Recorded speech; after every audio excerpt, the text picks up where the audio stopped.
Junior. And Danielle about to come out in her A-Class Junior Dragster out of London, one of our local races.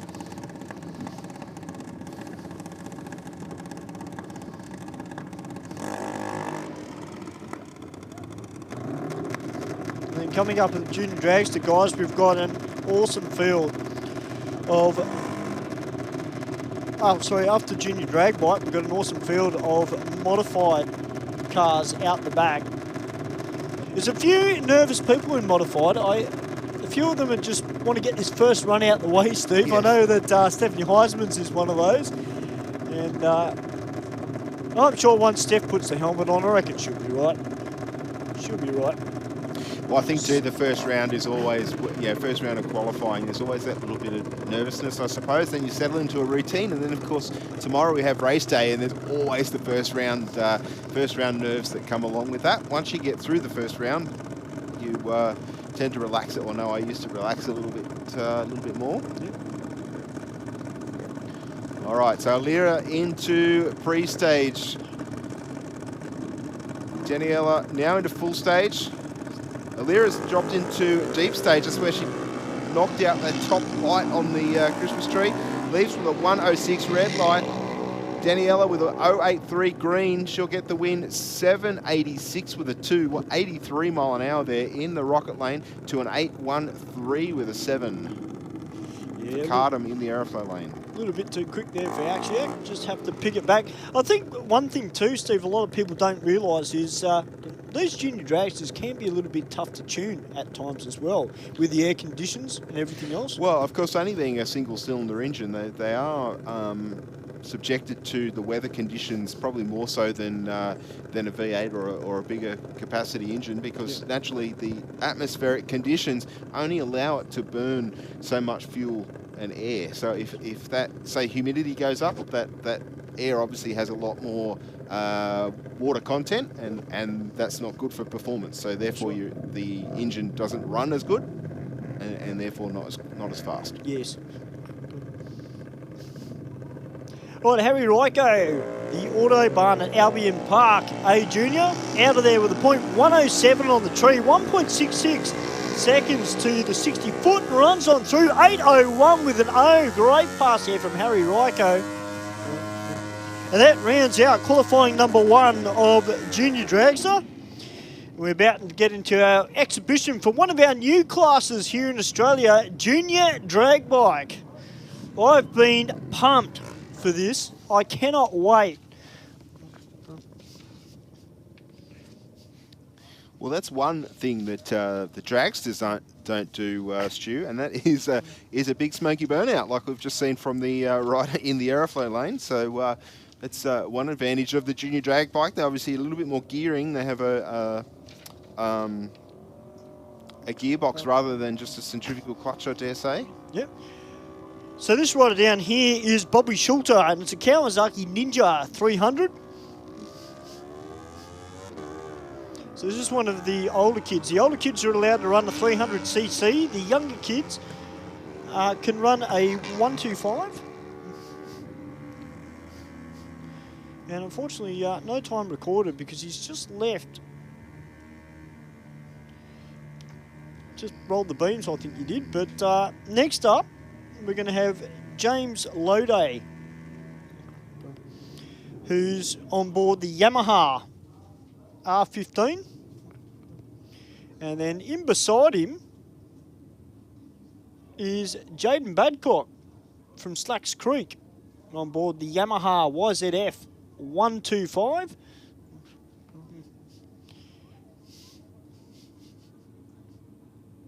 Of course, we'll see Steve Badcock out a little bit later in Top Fuel Motorcycle.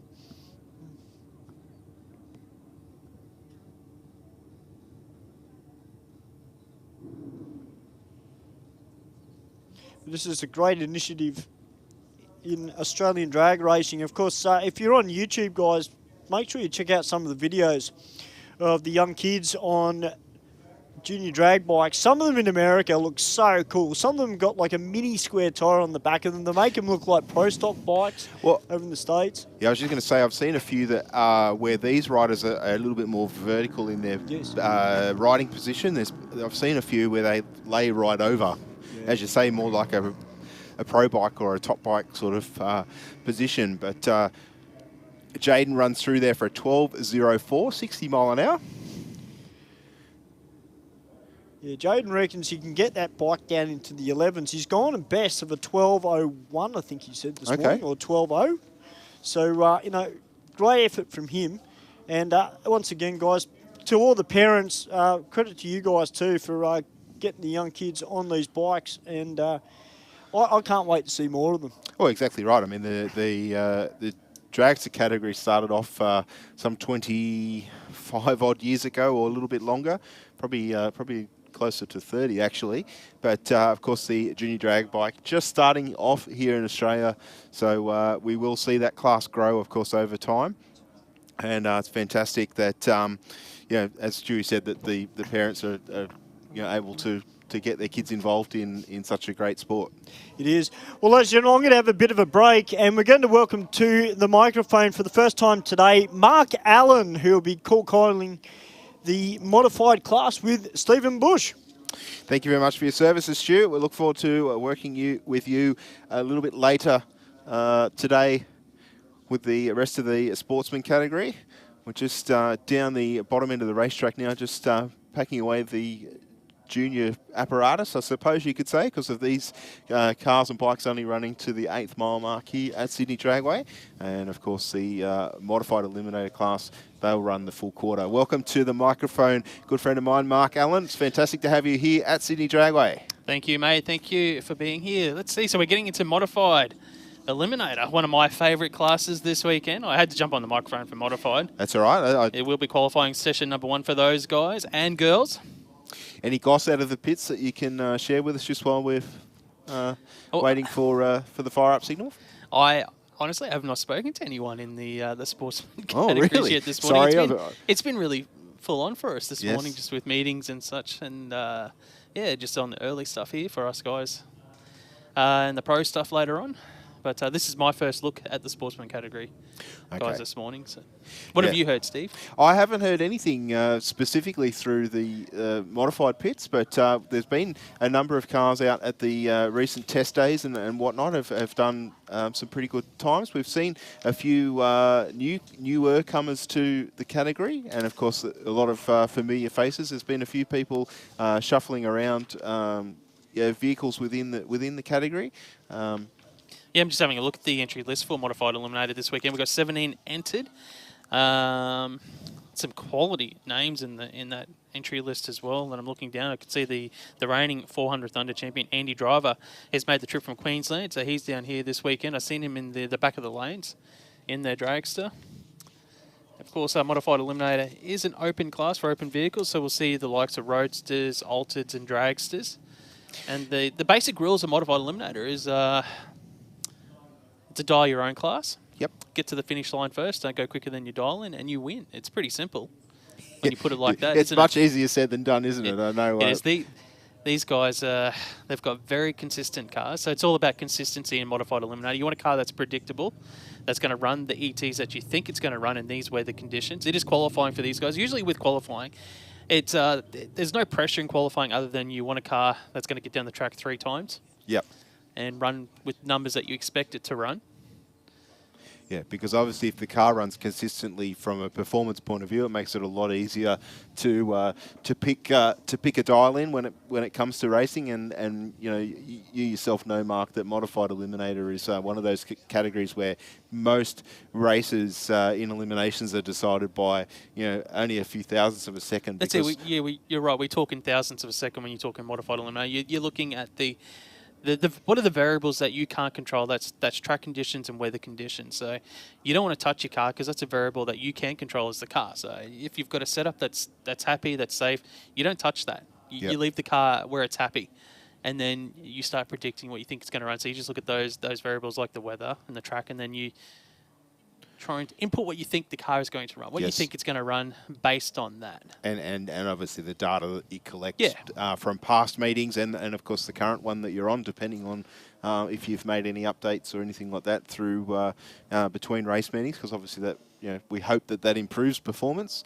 But you know, I think modified eliminator is one of those categories where you've got to be right on as a driver in terms of your action times, but also mechanically as well, with the car running consistent. Just makes your job so much easier when those things do align to win rounds. Exactly, mate. You've nailed it there.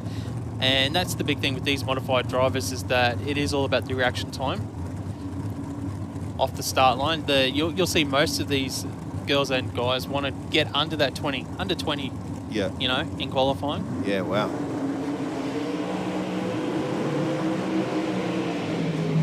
First up here in modified eliminator, Stephanie Heisman and Gary Franks. So this is a prime example of what you were just talking about with the mix of cars that are in modified eliminator. We've got Stephanie Heisman. She's in the aeroflow lane in the T-bucket altered. It's one of the probably more common race car styles of this category, and she's racing a roadster of Gary Franks in the Ford Mustang. This one a little bit newer body style, of course, but we do also see the more traditional early model Ford Roadster in this category a fair bit as well. That we do. So this is qualifying session number 1. Gary Franks running for Kuiper race engines, and Auto 1 orange on the side of Stephanie's altered. It is now all about the driver just getting rid of those butterflies for the first pass of the weekend. Starting to focus in on the tree. What's going to happen in the next few seconds?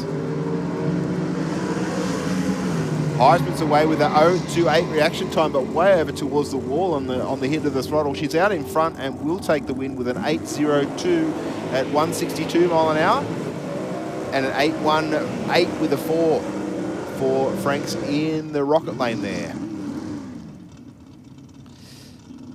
Now we've got the Mobile 1 oil dragster Corey Dyson on the start line to take on Adriana McCaskill in the Pro Street Towing dragster. Adriana will be in the Rocket Industries lane, Corey Dyson in the Aeroflow lane. Now we know Dyson runs in that low 7-second zone in this dragster. Yeah, only fairly small engine on board this one, only 400 cubes for Dyson, where I think a lot of the modified cars seem to be running, you know, a big block these days. Yep. Seems to be a more consistent, you know, or longevity-wise for it to have big cubes, I suppose. Well, it's easy horsepower. Yeah. And you can get down the track fairly easy. You're not going to push the engines too hard. You don't rev them too hard, and then you can do a lot of laps on it. So obviously that's the design for modified, is big horsepower, lots of laps. And obviously cutting down on the maintenance there. So, Exactly. So we'll see Corey Dyson in the Aeroflow lane take on Adriana McCaskill in the Rocket lane. 0.34 to an 0.31. There's 0.03 of a second head start going to McCaskill in the Rocket lane. She has the performance advantage there. 7.06 with a 2, 188 mile an hour to a 7.60 with a 5 at 173 there for Dyson. Hey, good pass there, Adriana. She goes to number 1 qualifier with that 7.06. Good pass for the team there. Moving on to our next pairing, the reigning 400 champion Andy Driver to take on Danielle McCaskill. So Andy Driver in the black dragster will be in the Aeroflow lane. McCaskill over there in the Rocket Industries lane, modified eliminator, qualifying session number 1. Driver's car looking really great out on the racetrack. Yeah, so he runs in the low, like 720, 7.1s, Yes. normally in this dragster. Yep.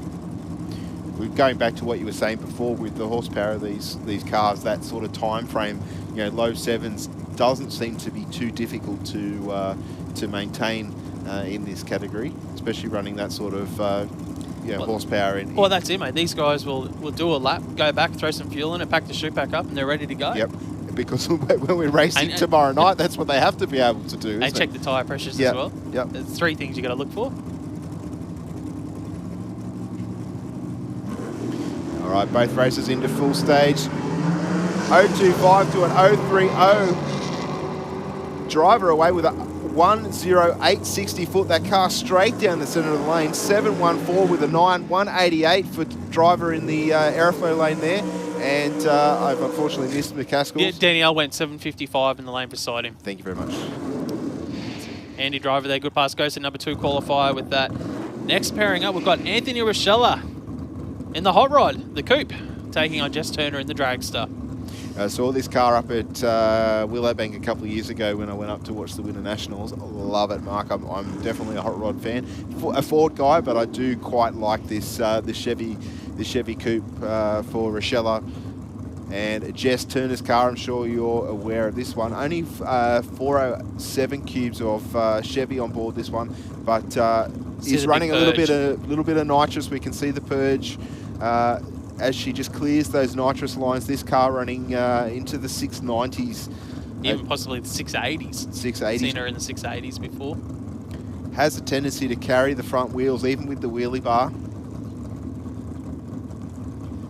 So Jess is already in pre-stage, waiting on Rochella now just to move forward, just getting guided by his crew. They want him in the groove. So Jess is already in full stage. Okay, the timer doesn't start until Rochelle actually gets into the pre-stage area, so now he's got 20 seconds again. He's already in. Bumped it straight, and there we go. Reaction time's 0.79 for Turner. Looks like she might have spun the tyres there. Yes, she did, Mark. I think that's why she might have been keen to get the race underway. But Rochella, 8.03 with a 3, 168 mile an hour. Pair of good lights on the tree once again. 0.562 the hot rod, 0.79 for Turner.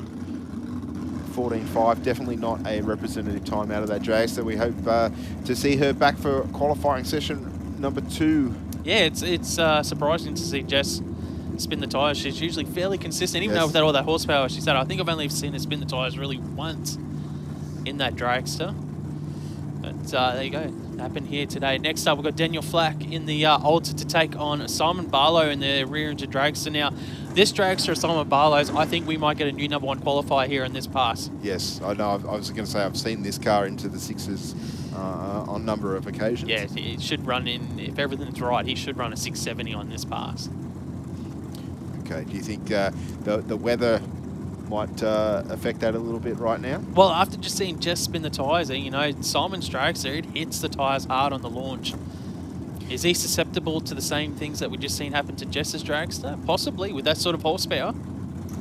Yeah, well, to run similar times, obviously, is similar horsepower, but delivered in a slightly different way.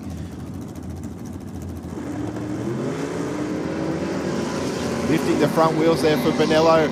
Goes a 102 to the 60. Nice run for him. 7. You've picked it, Mark. 6.70 with an 8. 202 mile an hour.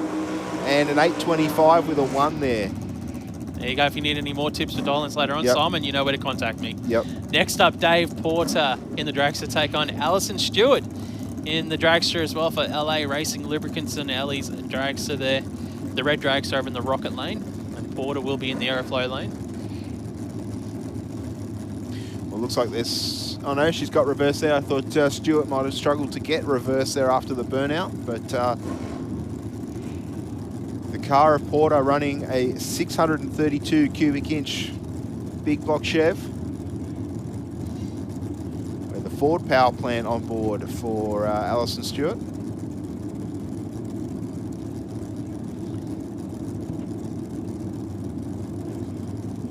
I think both these dragsters run into that 7-second zone. That seems to be the common area now for the modified guys in the dragsters. Yeah. Big cubes running in the mid-7s seems to be the place that everyone lands. It does, and I mean, it makes the racing so much tighter when there's not much of a spread across the category as a whole in terms of their ET. There's a few slower cars, and they're just as competitive. It just means that when everybody's running so close, it's very difficult to pick a winner. Dave Porter out in front at the moment, left with an 0.53 light through the finish line with a 7.52 with a 4, 178 mile an hour through the finish line. And Stewart there, 8.1 with a 0, I think it was. Wasn't Rocco Romano having some fun in the burnout there? He loves it. drag, He so loves he's out. he loves a big skid with the burnout. We love it when they do big skids like that as well. Lou Carpinato in the lane beside him in the altered. Now, this altered regular racer here at Sydney Dragway has run into the sixes. I was supposed to say, I can see the twin chutes on the back. So this is an altered I haven't seen previously. 620 cubes on board for Lou. I'm really keen now. This got me excited to watch this altered. Yeah, so Lou, not long ago, being given the steering wheel on this one. Running for platinum powder coating and mixed metal roofing. Rocco Romano, as former junior dragster driver, running for Nick Skips, High Tech Oils and Fairfield Mobile Auto Electrical.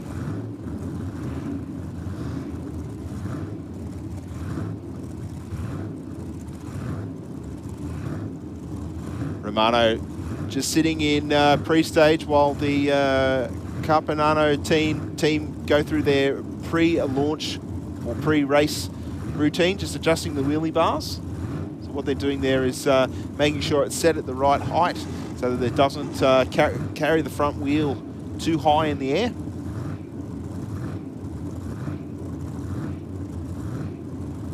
We usually see a sub 1 second 60 foot out of this altered. 054 light and 102 to the 60. Runs on through for a 694 with a 5, 194 mile an hour through the finish line, and a 713 with a 5 there. Yeah, Rocco's Drags just really picked up in performance since I last seen it. 7-1, that's quick. They'll be up in the top half of the field there in that dragster, but that 694 from the altered, how tough does it look? Yeah. Carpinato. Next up, Peter Carlton in the front engine drags to take on Jason Vanderlyn in the altered. Now, he's a heavy hitter. He's one guy you don't want to be lining up against in round one and modified. Very tough runs, very consistent 760, 770s in this altered. Carlton, I haven't seen Carlton previously in the front engine dragster. Is he a local racer? He's been racing here for a while at Sydney Dragway. Pretty old school looking car. It's pretty cool with the 350 Chev with the sack injection on it. But the car gets down the track nicely and has a bit of fun. That's what it's all about. Vanderlyn's car looking ultra tough there over in the rocker lane. Everything black. Very the modern, carbon fibre. Yep, very modern style car. 055 on the tree for Carlton. 021 on the tree for Vanderlyn. The altered taking the stripe for a 766 with a 0, 177 mile an hour through the finish line to an 881 at 148 there for Carlton in the front engine car. Yeah, you'll see Vanderlyn run around that 766 all weekend. Yep. Okay. Which is what you want. Exactly. It's exactly what we want. That's a close to Modified Eliminator in qualifying session number 1. Moving now into Top Sportsman. All right, ladies and gentlemen, I'm going to jump off the mic now and hand over to Matty Cav. I'll be back with you shortly here at Sydney Dragway. Of course, this will be qualifying session number 1 for Speed Addict Clothing Company Top Sportsman. David Whitmore in the big Chevy Nova to take on Paul Partridge in the Ford Mustang. So we've seen Whitmore go through his burnout procedure. Partridge is about to move forward in the Mustang for Coding King on the side of that car. Just a short burnout for Partridge. This is Q1 for Speed Addict Clothing Company Top Sportsman. And I'm joined on the microphone by Matty Kavanagh. Mate, isn't it great to be back here in Sydney? Of course, a little precipitation a little bit early, but we are back and racing in Top Sportsman. Cannot wait for this one. I do love that over there. As you can see, the Ford Mustang. With the earlier model there in lime green, or a bit of it's an electric green, really, as you see him out there for Paul Partridge. Let's see how he goes down this time. He's taking on Dave Whitmore there in that big 66 Chevy Nova. We love when we go back to the 60s. See how they go. Full stage now as the lights come down. Oh, red light there for Whitmore. Partridge up in the air. How about that? 020 light was a red for Whitmore, but Partridge has got some stuff coming out from under the car there. Goes through for a 967, 106 mile an hour. 807 for Whitmore, Matty Cav, but all eyes were on Paul Partridge. Really got the wheels up there, didn't he, that time? Really got the wheels up there. So Top Sportsman is a sedan class, 8 seconds and 8.5 seconds and quicker. It's a die your own class.